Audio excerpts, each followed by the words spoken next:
We've all made them. Pretty impossible not to when you're starting to learn something new or maybe pay attention to something differently than you have before in the past. What am I talking about?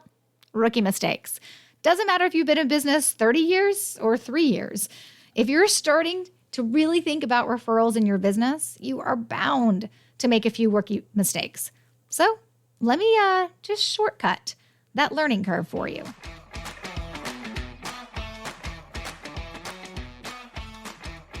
Hey there, and welcome to episode 302 of the Roadmap to Referrals podcast, a show about helping you build a referable business. I'm your host, Stacey Brown Randall. My journey from a business failure to a successful business now 10 years in, I know generating referrals naturally and consistently has made all the difference. Working with clients around the world, we leverage the science of referrals, protect relationships above all else, and help you build a referable business. I define rookie mistakes as the mistakes you make because you listened to the wrong advice or because you really just didn't know any better. Because you're new. That's like the definition of a rookie, right? You're new and you're going to make mistakes. It happens. So I've been teaching referrals to folks now for over 10 years. I hit my 10-year anniversary in 2023. So I've been doing this for a while. And as you can imagine, I have seen it all. I have heard it all. I have probably been asked all the questions that could possibly be asked, but who knows? I may get another question that could come up and stump me one day soon. But when it comes to rookie mistakes, I see people making the same ones over and over and over again. So I thought we need an episode where I talk about this. Now, I've done an episode like this years ago, right? Like, as you can tell, because this is episode 302, I am 300 episodes into this podcast, which means I've been doing this for more than 5 years. Some of you are newer listeners to the podcast. And as much as you actually would probably love to go back and binge every single episode from episode 1 all the way through where we are now, you're probably not going to. There are actually some of you who do, and I love you. I adore you. Thank you so very much for being you. But most people are going to binge at the beginning a couple, and then they're usually just going to maybe look for titles that catch their attention through, 300 episodes, and then just pick up where we are now. So I haven't talked about rookie mistakes in a very long time, in years on the podcast. And I was like, oh, we got to pull this one out of the archives, and we got to bring this one back to the forefront. Here's the thing, though. I'm not actually going to replay the old episode. I want to talk about this from a fresh perspective. Because whereas some of these rookie mistakes have not evolved at all, in terms of they're the same mistakes rookies keep making over and over and over again, right? I also just want to give you a little bit more context as it is in today's world, which is why we're not just going to play the episode from however many years ago that episode was, or, and just play it for this piece. I'm actually going to record these rookie mistakes for you. And of course, these aren't all the rookie mistakes that I see people make, but they are some of the bigger ones I just don't want you to make. So let's dive in. Rookie mistake number 1 when it comes to referrals. Number 1, believing that referrals are just another sales activity. When you are deciding that, hey, I want to focus on referrals, I want to get more clients by referrals, right? Naturally, your mind goes to a place where you're like, okay, so this falls under the realm of business development. This falls under the realm of sales. This is a way that I'm going to generate new prospects, right, that have the potential to be my next client. And so you lump it under sales and you lump it under business development. It's just a tactic. It's a strategy. It's a thing I do to be able to generate clients, right? And you may think about it as no different than maybe the networking that you do. It's no different than having the website that you have, right? It's no different than having the call to action that you have in your social media post. We start lumping together the activities, right? The tactics that we do under the realm of like business development and sales, and referrals kind of gets lumped into it.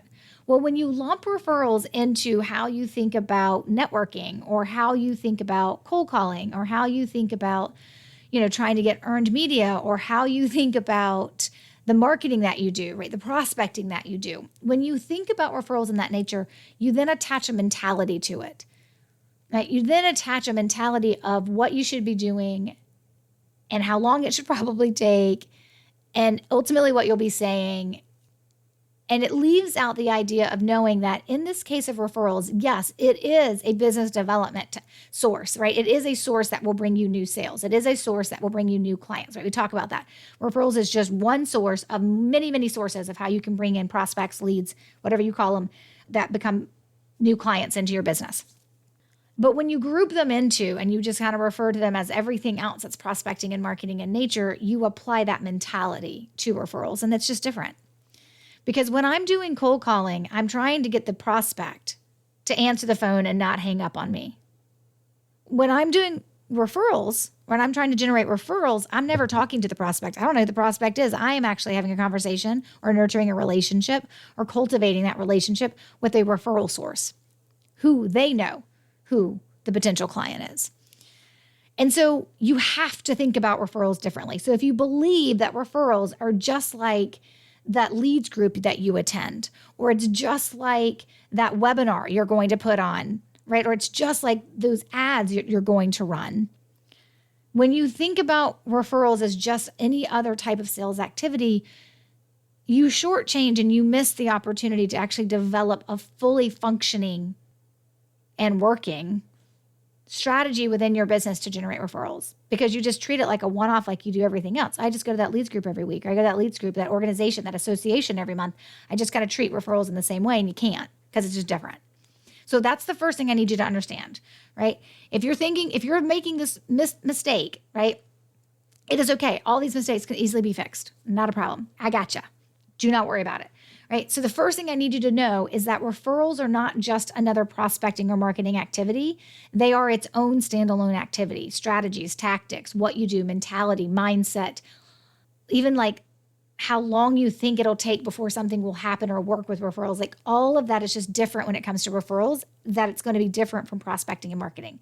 So don't believe referrals is just one more activity that you do. You need a standalone strategy that's built in the right way, that takes the science into account and understands exactly what you're trying to accomplish. So, number one thing I want you to believe, don't believe that referrals are just another sales activity. What I want you to believe is that, and know and understand and act on, is that referrals is the third leg to your three-legged sales stool. You've got prospecting, you've got marketing, and you have referrals. It is separate, it is different, and it needs its own strategy. It needs its own mindset. It needs its own execution behind it. All right, let's talk about rookie mistake number 2. Rookie mistake number 2 that I see people do is just believing referrals just happen. It's like you've been told enough times, if you just do great work, you'll get referrals. And then you start wondering, well, I guess I'm not doing great work because I'm not getting any referrals. Don't worry, it's actually not you.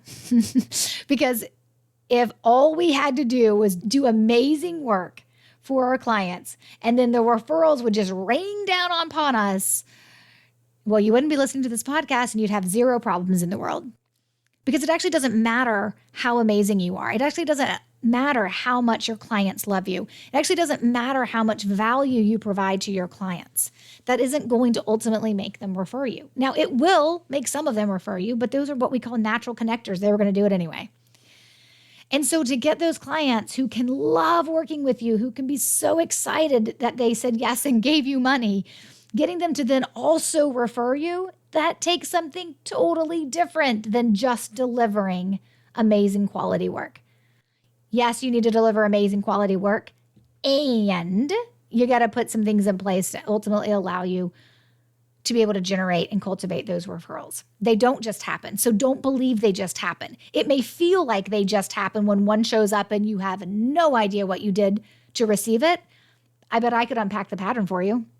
But if you told me how your last 5 referrals showed up, who they showed up for, when they showed up, and some context around them, I could probably tell you what you were doing that allowed that referral to happen. Because there is always a how behind it when a referral shows up. There's always a pattern. There's always a how. There's always a trigger on some level. And so believing that they just happen is falsity. Do not believe that they just happen. What I need you to believe is that to have referrals happen, you can't just do amazing work and referrals will show up. You don't have to sit around and just hope as your strategy that referrals will show up. You can still be super grateful when they do, right? But you're actually going to need a plan of action. You're going to need strategies. You're going to need tactics. You're going to need the right things at the right time with the right language to be able to generate those referrals that you want. If you've ever been through one of the private live trainings that I do for people who are interested in joining my coaching program, BRB, Building a Referable Business. If you've ever been through one of the private live trainings that I do, and this is where you complete an application and then, sometimes depending on when you apply, I probably have a live training coming up. I do it about 3 times a year. January was the last one I did. And if not, sometimes we'll send you the recording, right? The replay to that training. And when you watch and go through and watch that training, which kind of unpacks the framework of how what I teach, why it works, and it unpacks the calculations that you need to understand of what's actually possible from an ROI perspective with referrals based on your data. And then it goes into actually what's included in BRB and how I get my clients to success and right, all the things that all the transformations that you'll ultimately end up having when you go through that coaching program. And I show results, right? I show like this bar chart of results of an attorney that I have in my program who right now in 2024 is in her 8th year with me. And I show the bar chart of where she started from. It was a little tiny marker, right? Averaging 12 referrals a year. And then I show how she grew to 40 in her first year. And then she went to 50s and then the 60s and then the 70s and then the 80s, right? And I show that trajectory of the last 7 years of that growth, right? That's 40 new clients in her first year, right? And 85 new clients in her 7th year. Like none of that just happened, my friends. None of that just happened. The 12 that she got before she started working with me and being intentional about referrals and thinking about referrals correctly and doing the right things, the 12 just randomly happened. The 40 in the beginning, in the first year, upwards to the 80 plus in the 7th year. Yeah, no. None of that just happened. There was a reason behind it. There was action taken. There was the right things at the right time with the right language for the right people. And so please do not believe that referrals just happen. I have a lot of folks, it's a classic rookie mistake to be like, well, they're just going to happen. Nope, no, they're not. You can do something about it. Hey there, pardon the interruption. It's crazy to think that you could be just 90 days away from doubling or tripling your referrals. The roadmap and the support, plus the accountability and the access to me that you need is just waiting on you. It's all inside my coaching program, Building a Referable Business, or BRB for short. Go to stacybrownrandall.com/referable to learn about the program and click on the link to submit your application. Do it. Do it now. Do it today. Now back to the episode. All right, so here is rookie mistake number 3. Rookie mistake number 3 is lacking the right mentality when caring for your existing referral sources. So we define existing referral sources as the people who have referred you. They can be active or inactive depending on how long it's been since they have referred you. But when you have a group of existing active referral sources, these are people who have referred you, and that means they've actually referred you in the last 2 years, right? I noticed that some people just lack the right mentality about how to care and nurture those relationships with that group of people specifically to be able to generate more referrals. They think to themselves, well, that newsletter I send out once a month is good enough, right? That e-newsletter that I email out or newsletter that I mail out once a month is good enough. Or they think to themselves, well, I have coffee with those folks about once a year and that's good enough. Or they're actually, when they look at the list, they say to themselves, wow, I actually just ignore those people for 9 months at a time. And then I'm like, oh my gosh, I've been ignoring people. Let me do something really fast. And I send them a random gift that comes out of the blue. It means nothing, right? Or it doesn't have any context behind it. Not that your gift doesn't mean anything, but there's no context to why the gift matters. And so I just find that people, they don't think about how to care for the people who are already referring you correctly. They just lack that right mentality because they don't know any better. And so it's important that we recognize that what you're going to do is actually going to be focused. And there's a lot of science that comes into place here about how I build out the framework. There's like this 4-part framework that I build out for folks when they are learning what your outreach, your touch point should look like, right down to who they're about, why they matter, how you have the people actually remember them, right, based on what you're doing, how often you're supposed to be doing, and what the heck you're supposed to be saying while you do it. Like it's a whole framework so that it makes sense, which as you can imagine, then your e-newsletter is never going to show up on my plan for your referral sources. I'm not going to let it. I mean, I can't keep you from doing it, I guess, but I don't care if your referral sources are getting your monthly newsletter. Great. It's not doing anything for you. You need to have something else running behind the scenes that's ultimately helping you nurture that relationship.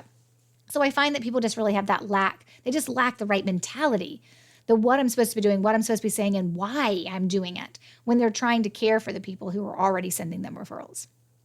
Okay, rookie mistake number 4. It's lacking a plan that you can manage or defaulting to the easy button plan. So this is a twofer when it comes to a rookie mistake.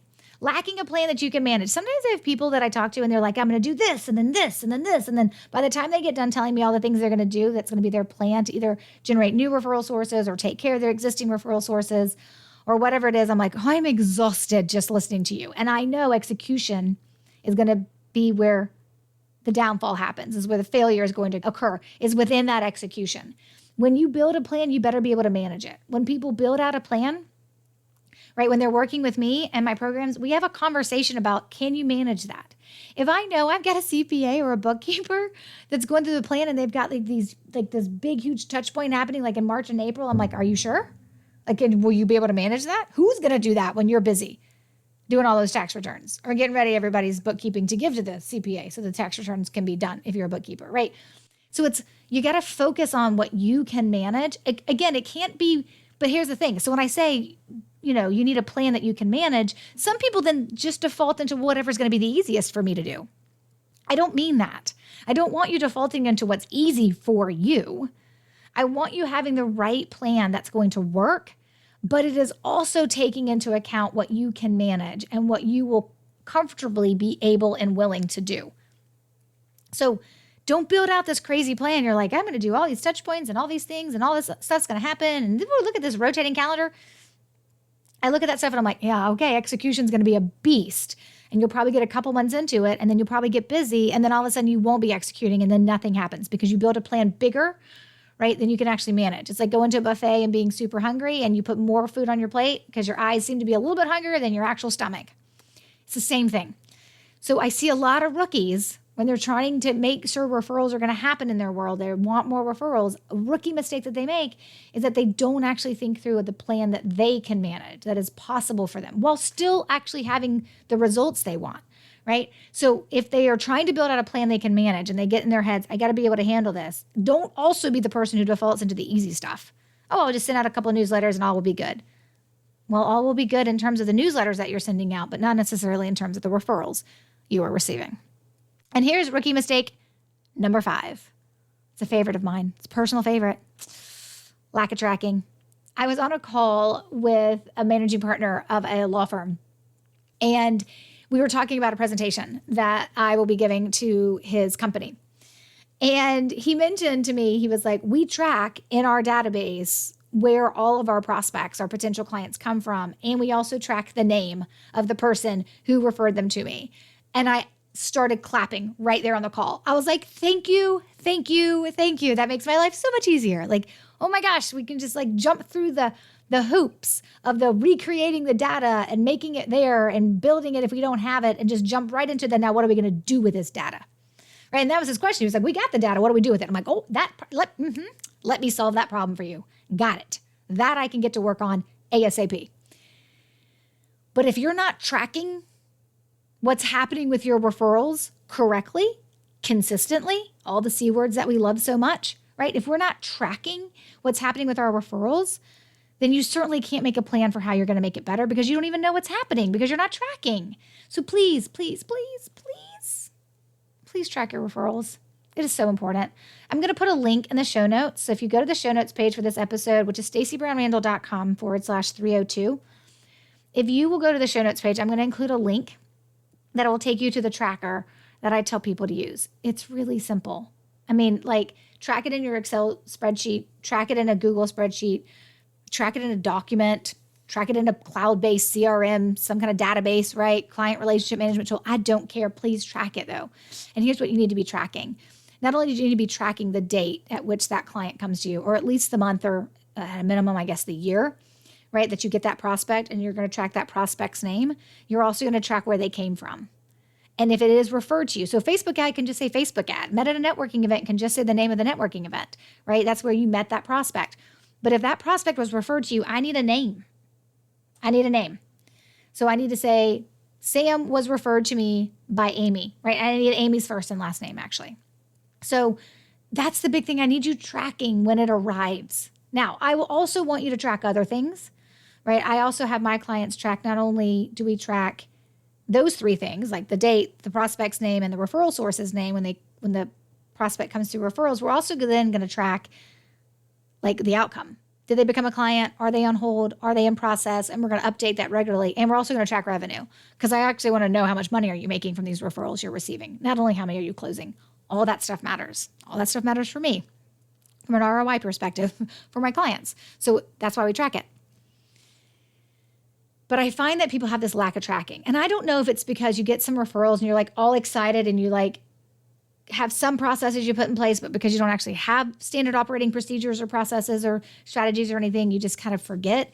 But like it is like a if then, right? If I receive a referral, then I go track this thing. And this is where I've decided to track in my own business. Like that is the conversation I need you to have with yourself.